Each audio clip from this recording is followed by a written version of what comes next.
MPSC pass होऊन सुद्धा शासकीय सेवेमध्ये सामावून न घेतलेल्या 65 उमेदवारांनी मुंबईच्या आझाद मैदानामध्ये आज साखळी उपोषण सुरू केलंय। महाराष्ट्र लोकसेवा आयोगाकडून 2 वर्षांपूर्वी 87 उमेदवारांची अधिव्याख्याता इंग्रजी आणि शासकीय तंत्रनिकेतन शिक्षक पदांवर निवड झाली होती।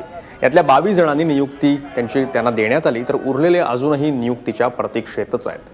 निवड होऊन 2 वर्ष उलटल्यानं या उमेदवारांचं मोठं नुकसान होत आहे। ते भरून मिळावं आणि लवकरात लवकर सेवेमध्ये सामावून घ्यावं या मागणीसाठी हे उपोषण केलं जात आहे।